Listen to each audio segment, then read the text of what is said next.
From the IMTV Wave Channel 5 studio at Greenville Senior High School, home of the Greenville Green Wave, the Greenville Veterans Memorial Park and Digital Library proudly presents Never Stop Serving. I'm Matthew Kinley. I'm here with IMTV and the Never Stop Serving Digital Library Mission program. I'm here with Gus Vitali. Hi. And let's start off simple. Why don't you tell us a little bit about yourself, Gus? Okay. Well, I'm native Ohioan. I grew up in the southern end of the Miami Valley in Centerville, Ohio. Graduate of Altair High School, Wright State, and joined the Air Force out of college. So Mike told me that you're not currently, but you're looking to become the next incoming commander, correct, for the district? Yes. District 3, Veterans of Foreign Wars, Department of Ohio. Start my job late June. So we've had a lot of people in here with similar positions, but what exactly will you be doing in that position then? Okay, well, it's kind of a more of a mid-level leadership position in the Veterans of Foreign Wars. Obviously, we're a national organization. Every state is a department, right. And inside the departments all have districts. Ohio has 12 of them, and each district has a number of posts in them. Our district has 34 posts in about 5 counties. So that'd be Darke County, Montgomery, Greene, Miami, Champaign, and the one south of you here, Eaton, whatever county that is. I can't remember the name of the county, but so 34 posts. We're a 100-year-old organization, and like all organizations that old, we have challenges. Yeah. You know, so you can look in the business world at companies that are really old, and some companies you have to change. No matter what it is you do or what you make or what you're about, there has to be a little bit of incremental change over time so that you don't become irrelevant. Would you say that's probably one of the biggest challenges that you're facing? That's absolutely our most big challenge. We're nearing the end of World War II veterans. As you know, we're losing probably, 10,000 of them nationally a day. Yeah. So, before long we won't have any World War II veterans left. And right on their heels is the Korean War veterans. My father's a Korean War veteran, still with us. And then, of course, the Vietnam era. Our challenge is to get the younger crowd. They think there isn't relevance in our organization when in reality there is. I was doing some research. There's well north of 400 veterans organizations out there that supposedly are all about helping our latest generation of veterans, and in the reality is they don't really spend all that much money on their veterans. They're just small organizations where a few people are, quite frankly, getting rich. Wounded Warriors was kind of on the bad boy list for a little while. I think they've actually got the hint, and they're working towards being more and more about the veterans. So one of the problems try not to throw stones around, but yeah. So one of the problems is that a lot of younger veterans are kind of conflicted on what they should join, and you're saying the ones that do join, and the younger crowd, they're married, they got kids. Your age, they're chasing their kids around from event to event, sports, band, and all that. And my kids are now in their 30s, so I kind of remember that a little bit. Right. Yeah, it's a busy time for a parent, and so I think it's kind of hard to squeeze an hour or two in a month to meet a meeting or take part of a project, and it's true, but if you got more of them, then yes, that burden can be shared. So I don't think they realize that they have help out there. Yeah. Well, yeah. I've interviewed plenty of people from the American Legion, from the VFW. And everybody's got the same problem. Right. Yeah. But those organizations feel genuine and honest. Mm-hmm. And I don't quite know as many as the other groups. I didn't even know there were so many. I knew of a few, but yeah, what do they do that make them dishonest? Well, I think what it is they're taking in money like we do. We're soliciting for funds for veterans projects and programs, and we try to support the ones where we think things are getting done. So in that light, I think charity laws, you know, the IRS laws about what's a charitable organization or a charitable veterans organization, that's all under 501c19 of the IRS code.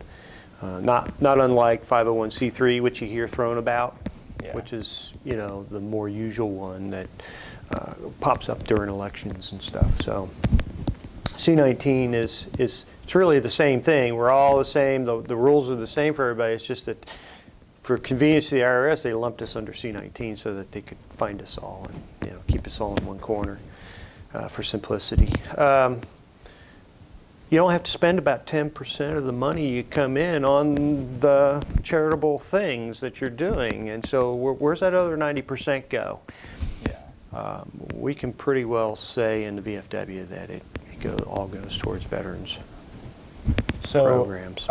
We can come back to this topic. For this show, which we do, we like to kind of go over I'm not important. You, the interviewee, is important. Well, I'm not really all that important.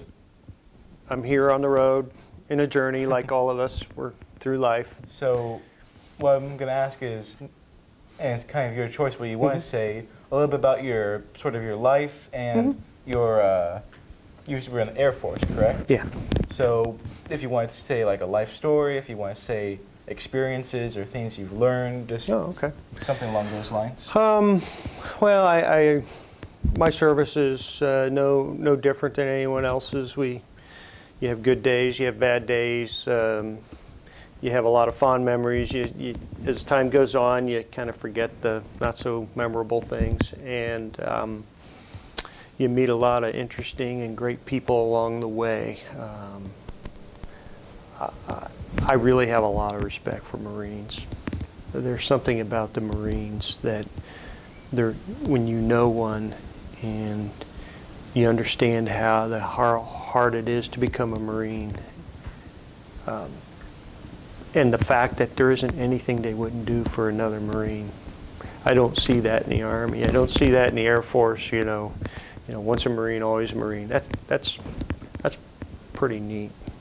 I'd like to think I'm still an airman, and I am. I'm a civil servant for the Air Force, but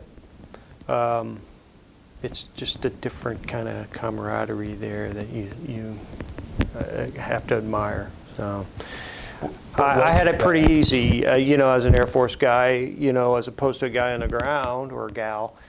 I was, 20,000 feet in the air in my airplane looking down, so it's pretty mundane or pretty sterile, if you will, as combat environments go. So, what kind of experiences do you think you've learned from that? And it doesn't have to be just the Air Force, but everything involved with that. What do you think you've learned? War is pretty ugly, and so my opinions might not be the same as what you'd find on your TV or on the internet. We're losing 22 veterans a day to suicide all across this country. Very big number, and a lot of it I think centers around mental health care, And what we're finding, and some of the things that I've heard of late, is that it's not the service, it's not the time downrange, whatever uniform service you're in. They had some baggage in their lives before they came in the military, and so the military service kind of exacerbates those issues for them, and then at some point. Life's too hard to handle. Everything is just overwhelming, and they don't know how to engage it or how to handle it or how to deal with it. And so I would go out on a limb and say that probably the gravest crisis we have going on in this country that's really not getting any talk. Pick your favorite TV station or network, is mental health care. It's the elephant in the room, and I can tell you unequivocally, there was a time when I was maybe 8 or 10 years old, we used to have these things called state hospitals, Okay. mental hospitals, Yeah. So, and people will blame President Reagan for, the demise of them, but the reality was, in those days, there were abuses of patients and monies being paid into the hospitals. There wasn't one.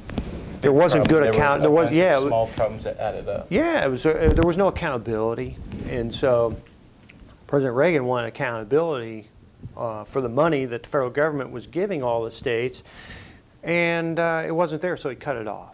And then the states didn't want to fund these hospitals, and we used to have one in Dayton. It was on Wilmington Avenue. It's now a retirement home. It's called 10 Wilmington Place, but it used to be the Dayton State Hospital. And then so over time, over a short period of time, these hospitals went away because nobody wanted to put some accountability into how we dealt with our patients.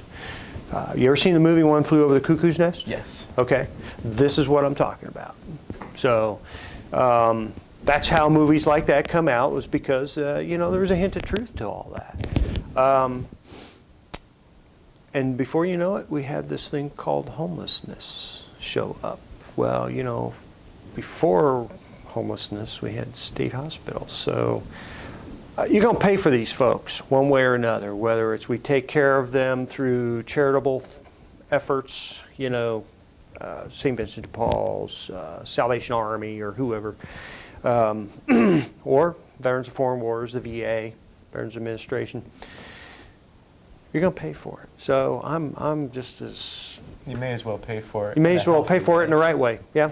Have these institutions back. And if we're worried about taking care of the patient and ensuring that they're not abused and taken advantage of, well, that's easily handled. You make examples of doctors, nurses, orderlies, whatever. If they abuse a patient, it's 20 years. Yeah. Let's not mess around. You put them in a pen for 20 years. That stuff will stop. That's called accountability. And so we don't hold anyone accountable hardly for anything anymore today. So got to start somewhere. So this next question sort of is why I ask everybody. I interview this question, and I like it because they all give a little different answers. Sure. Yeah. And it ties into what you were just saying. And you can look at the camera for this, for the people watching. Sure. If you could give a message out, and this can apply to young veterans or even non-veterans, just anybody that needs help, especially the youth who haven't experienced something like this as much, what would you say to help them? First off, there's help anywhere. Most young kids don't know that there's help. Most of them don't know that they need help, or they might think they need a little help. Don't be afraid to ask. There is a Veterans Crisis hotline. If you're thinking about suicide or anything, I wish I had this number memorized, this 800 number, but if you Google Veterans Crisis hotline, it's there, everybody knows what it is, and all these institutions across America, whether it's the VA or the VFW, American Legion, DAV.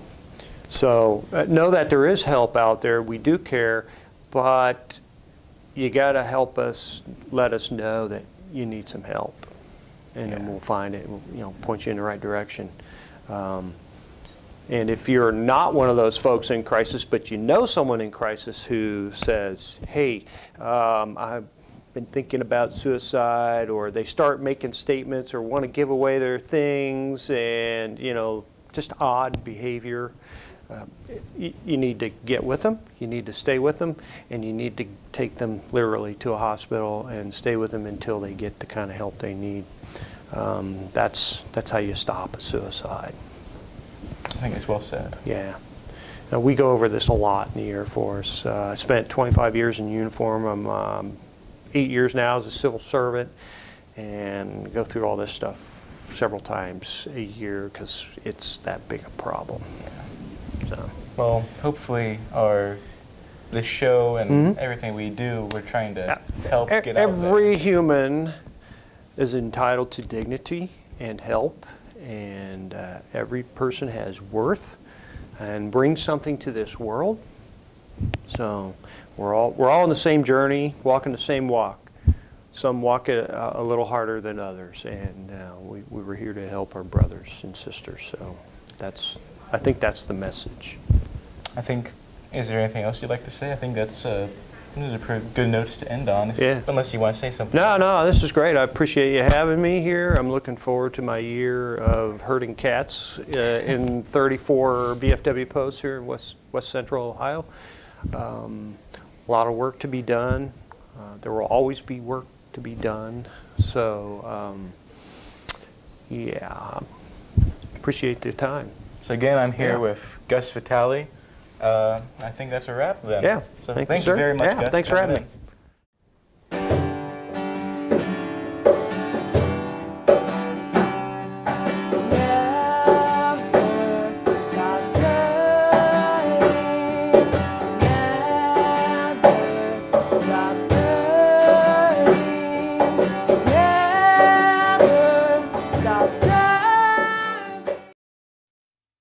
Thank you for watching. Please visit us on our social media sites. Please consider contributing to our mission in some way. Also, we are always looking for veterans and their families to share their stories with us. Be sure to join us next week for our next episode of Never Stop Serving.